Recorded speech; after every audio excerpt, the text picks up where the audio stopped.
Day 39 is entitled Balancing Your Life. And I have a special announcement to make. I've really been focused about getting to 40 and being excited that tomorrow is the day. We made it through the journey. Guess what? This book really has 42 chapters, and I didn't know that until I looked to see, what comes after day 40? So we'll be together for just a teeny longer. It's been a good ride and a good journey. So back to day 39, balancing your life. It was a really good day. We're getting close to the end. It is a culmination of all the things that Rick Warren has discussed over the course of the entire book.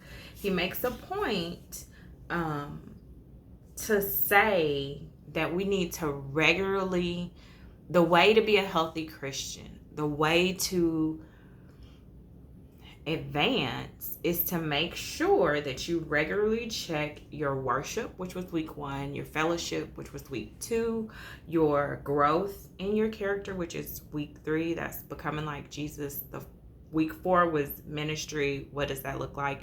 And then this week 5, mission.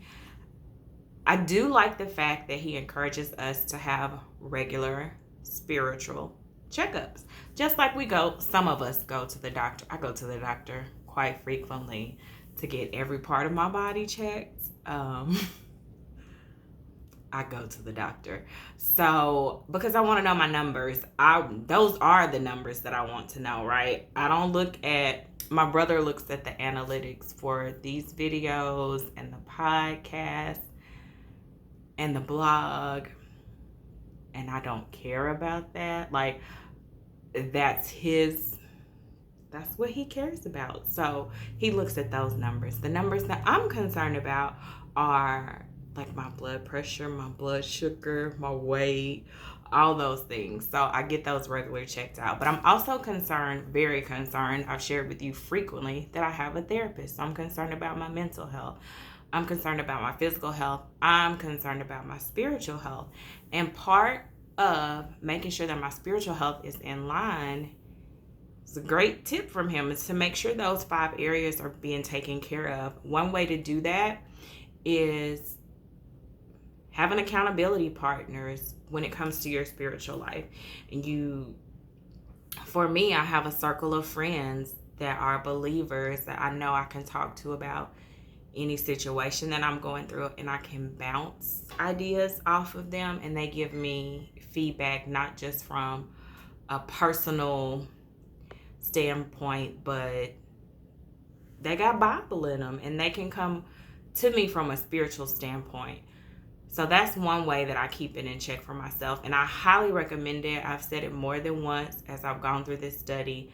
I need people to walk through life with me, and even in times when I want to be alone, I'm reminded that community is what helps me continue on this journey. So another suggestion that he had is that he keeps repeating the same things throughout the book.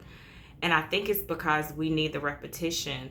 Do you remember what day 4 was about? I don't. And so repeating the same ideas throughout the book helps some of them to stick. And so one thing that he emphasizes that you can write a journal to track your progress, your spiritual progress, what that's looking like, your triumphs and also your downfalls, those lessons that we learn along the way. And I don't know if I said it in one of these videos, but in one of the sermons, he talks about the fact that just because you're 50 doesn't mean that you have 50 years of knowledge or experience. Quite often, we are confronted with the same trials and we never pass the test, like the children of Israel that go around and around the desert because we don't get the lesson and move on. And so I need to keep my journal of my lessons, my triumphs, and the downfalls. It's all about balance, and you won't know your life is unbalanced if you don't check those numbers, if you don't check where you are in your spiritual walk. And so this has been important for me as I step into 40. I'm 40 39 days today. And as I step into 40, just to check me. I don't want to continue to walk in the same circles that I've been walking in for 40 years.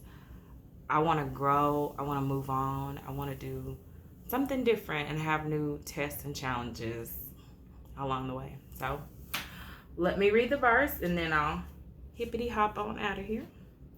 The verse for today is, live life with a due sense of responsibility, not as those who do not know the meaning of life, but as those who do. And that's Ephesians 5:15. Have a fantastic start to your weekend, guys. I'm excited. See, I washed my hair when I got off work so I can start the weekend off with clean locks. See y'all tomorrow.